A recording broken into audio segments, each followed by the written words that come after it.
Test 1, 2, 3, 4, 5, 6, 7. Good.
How long do you think you're going to be here?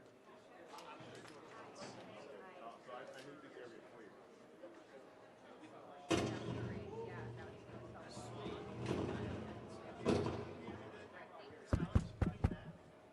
Is that one of the handhelds? The wireless? Is that a wireless mic doing that? How about this? She's done specials, I'll tilt it up.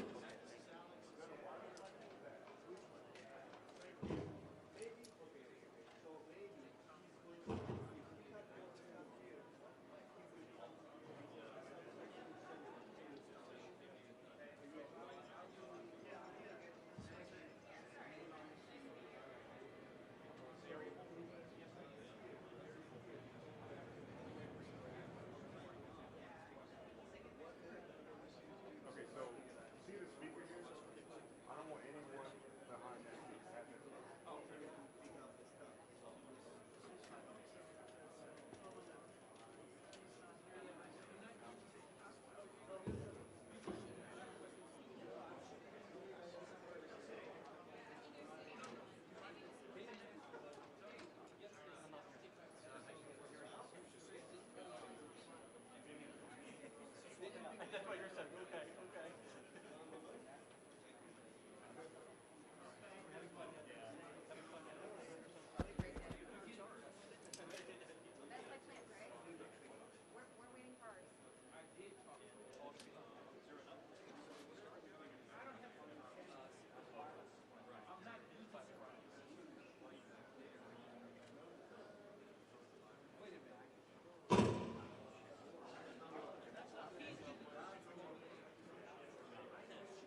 Thanks for coming. We'll be briefed this afternoon by Board Member Todd Inman, I-N-M-A-N, along with Investigator in Charge Bryce Banning, B-R-I-C-E-B-A-N-N-I-N-G. Thank you.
Hello, I'm Todd Inman. I'm the board member on scene, and we'll be briefing tonight where we're at in the investigation in regard to the CRJ accident with the Sikorsky helicopter.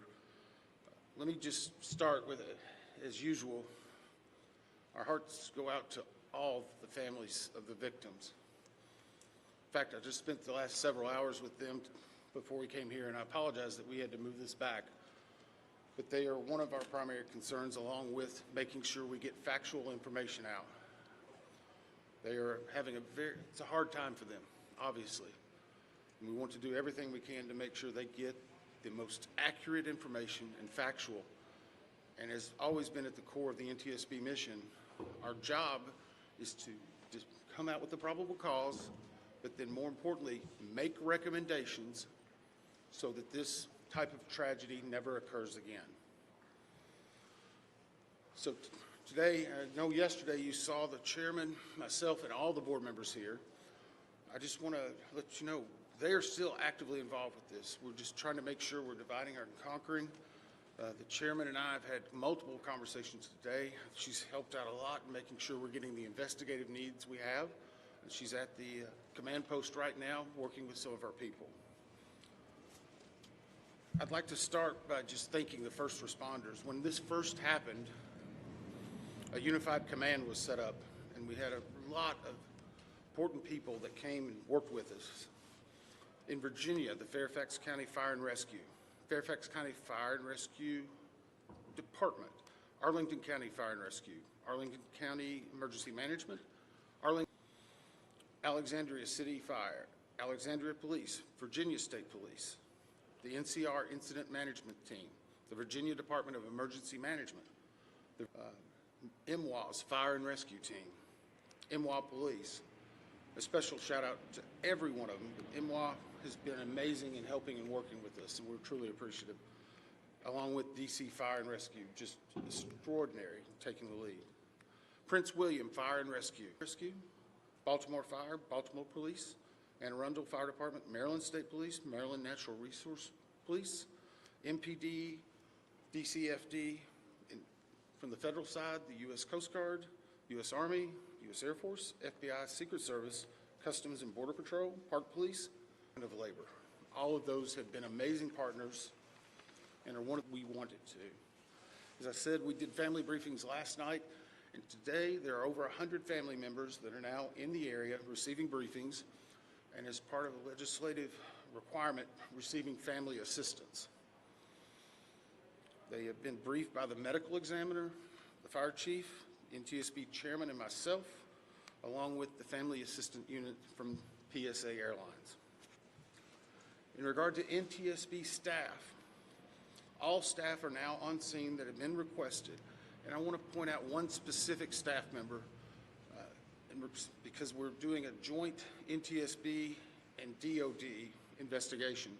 The NTSB actually has a Black Hawk certified pilot on staff, on our personal staff, based out of Alaska.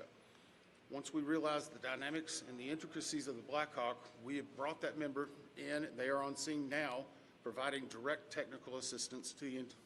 We have our own Black Hawk certified pilot in the working group for helicopters. Regarding salvage at this point, the Navy supervisor of salvage is conducting salvage operations at the current time.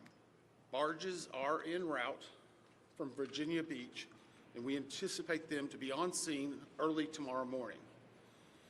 After their arrival, they will be secured and located, and then significant salvage operations will continue. They are ongoing right now, but this will be the main lifting. It's being done in conjunction with the DC Medical Examiner's Office in order to make sure simultaneously that any additional victims are recovered and immediately turned over to them for identification and return to their families. SupSal, which is the supervisor of salvage, is also conducting a debris mapping right now. This will help in our post-accident analysis of how the machine actually reacted to the incident.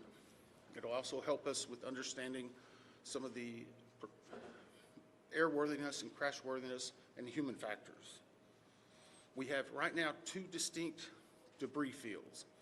One that houses the Sikorsky, which is in comparison to the CRJ, a little bit smaller. The CRJ is in another distinct area, and we consider a little bit larger. The good news is, based upon the initial mapping, while there are some small aspects of that debris field, there are large chunks that it will aid in the investigation when we bring it into the secured facility that will be located here on MWA. That will help us in the close proximity to be able to review and evaluate. Yesterday, we outlined for you a number of groups that have been stood up. A few of them in particular I want to call out, although every one of them have been working very hard. For your edification, the ATC group, Air Traffic Control, has been conducting interviews today. They're ongoing tonight. They will be ongoing for probably the next few days. We've had full cooperation in getting the witnesses that we need to gain those interviews. We will then take that information and match it with other data that we're receiving, and if necessary, conduct follow-up interviews at a later time. Our operations group now has on site an exemplar, the CRJ 700. It's on a hard stand here at MWA. They will use that to evaluate cockpit configuration, seating, things like that. So whenever the salvage comes up, we're able to use an exemplary aircraft to match it against examples such as where maybe switches are, navigational aids, electronics. It is almost the exact same configuration as the incident aircraft. I want to clarify one thing. There's been a lot of questions and discussion regarding manifest. Let me make this very clear. We have not released a manifest. We have not in our history, not in our past. We will not be in this accident. In fact, there's specific congressional language in the Act. It will not be included in our report. We will not be putting any names of any of the victims. Any release of that information will come from other individuals or groups. Regarding the recorders,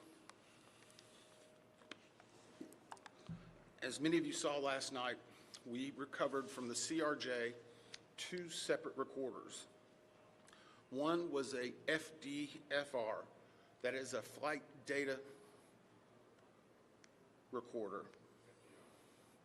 FD. That was actually in what we consider good condition. As part of that process, it was soaked in alcohol overnight. It was then opened today, and we have a high level of confidence that we will be able to get a full download in the very near future. Now, once we do have that download, we will not be releasing immediately the information regarding it. We will have to go through, correct the data sets, make sure they're synchronized. This has approximately up to possibly 2,000 data points. Is that right, Bryce? So all of that has to be synchronized and looked at. It's a very laborious practice. It takes a lot of time. Regarding the CRJ's cockpit voice recorder, once it was recovered and opened, we found that it had water intrusion. That is not uncommon. It is not an unusual event for us to receive a recorder with water intrusion. We deal with that all the time. Our recorders division is one of the best in the country, in the world actually, and we have recorders sent everywhere, so there's a step. The CVR was soaked overnight in ionized water, at which point the team put the CVR into a vacuum oven in order to extract moisture. They are still checking a download. It is one step of many steps that we will take in order to get that data, but we have a very high level of confidence that we will have it. Quarters. The Sikorsky, where the CRJ has 2 separate recorders, the Sikorsky has a combined cockpit voice recorder and digital flight data recorder. It's in one box. I can report to you now, we have recovered the Sikorsky black box. It is safely at the NTSB headquarters. It will begin an evaluation, just as the other 2 recorders did last night, to determine when and how to take action. I can tell you from a visual inspection, we saw no exterior damage that would indicate that it was compromised at this time. So we have a high level of confidence that we will be able to have a full extraction from that as well. Those are some of the significant updates we have right now. Obviously, we'll be doing some more in the essence of time and making sure our team gets back. I think we're going to be able to take maybe 4 or 5 questions. I'll call on you and I'll repeat it. So we'll try to play that game a little bit, please. Right here. Thank you very much. Your name and outlet, please. Jonathan Kersley, one of the heroes of the incident on the Hudson, has said that he has said we absolutely should be reviewing airspace, not just here but in other places in the desert, a complex mix of traffic. Is he right? Is there time for a permanent shift in DC and across the country to keep airspace safe and separate between military and civilian air? So the question for those watching, is it this time now for us to possibly deconflict or change some of the airspace where military aircraft operate with commercial aircraft? I can't give you a definitive answer on that. What I can say is in this incident, it should not have happened. We have in aviation what's called a Swiss cheese approach, wherein if something fails, a backup should catch it. Multiple layers of redundancy. It's been a very long time since we've had a major aviation incident in the United States, and that's the reason why it's one of the safest forms of transportation in the country. But the only way they do that is by investigating what happens now and then making recommendations in the future. Again, the NTSB has done 100,000 aviation investigations. We've issued 15,000 recommendations. Over 84% have been accepted. Once this investigative report comes out, we will be advocating probably for years for changes that need to be made, but we'll not speculate on what needs to be done until we have the facts. Todd, is there anything obvious? Hey, I'll call on people. Sorry. Dave Jefferson from Reuters. Can you talk about how long you think it will take to recover the debris, how long you plan to be on site, and have you got any early data yet think that was 3 or 4 together. How long the debris will take, how long we'll be on site, and have we gotten any information off of the air traffic control tapes. The debris, we are hopeful once the mapping is done that it will make every effort and to make sure we're recovering every one of the people that perished in this accident. We'll have some cranes that'll be coming up, and once that happens, you'll see a lot more activity, and we'll be moving that in, but I don't want to give you a definitive time. I would say it will start in earnest probably on Sunday, and it will go through next week, and some of that's contingent upon weather and other things. Regarding the ATC tapes, we've received a lot of different information on ATC, and so I'm going to I'm just going to preempt it. Off-the-shelf software programs are not always as accurate as the data we specifically get from NTSB, from the black boxes. All of that are factors that come into our investigation. So we will not speculate about ATC tapes that you may have heard and seen online or snippets. We are getting the full cooperation that we need to be able to make an accurate assessment and to make sure what we are saying is factual and that it will help and aid in the entire investigation. You? Todd, Cooper from Channel 7 in Boston. Is there anything glaring from the videos that we've all seen that will tell you that the pilot in the Black Hawk helicopter made a mistake? The question is, based on the videos, have we drawn any conclusions? We have not. We know that there was a significant incident in which the 2 aircraft collided, a pretty significant fireball. If you will recall, even after the first day, we only had maybe 1 or 2 grainy images that were coming out. We're seeing more and more at this time. So we're still collecting data, but we are not going to opine until we see a lot of other things in there. A couple more? 2 more? Yes, sir. Keep on key with CNN. How critical is it to interview the controller in the tower pad and how controller was working 2 positions at the same time? So the question was, how critical are the air traffic control interviews and basically staffing. So air traffic control interviews are critical. That's the reason why there's a process in place. That began immediately after the accident. It was preservation of that evidence. It was immediately taking down notes, getting logs, all that information. We will go back and look at any air traffic controller that was involved in this.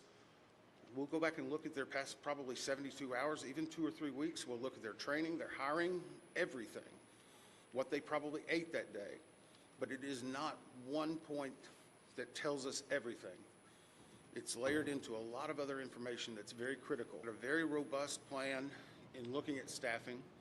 Obviously, we'll be looking at not only staffing that day, but progressively staffing. How many people, what job functions they were doing. Were they being combined? Were they not? What was the weather outside? What was the number of landings? I recall back during COVID, 1 runway was being used. Runway 1, that was the only one.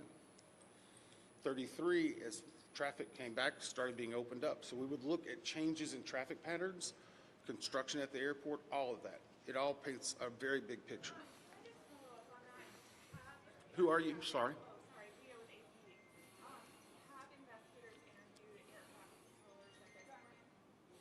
The question is, have we interviewed air traffic controllers? Yes. I think I started with, sorry. I'm sorry, the clarification, was it an air traffic controller that was working at the time of the accident? Yes. Yes. Now, I'm not going to speculate. Sorry. Nope, sorry. I'm not going to speculate. The next question is, was there 1, 2, 3? I don't have the answer for that right now. I know that the controller that was working at the time has been interviewed, and his interviews are ongoing throughout the day. Yes, ma'am. Last one.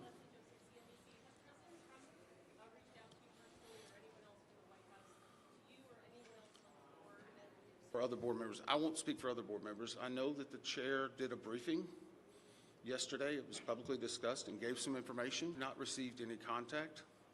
I'm going to go back to something we talked about earlier. The NTSB is an independent, bipartisan board.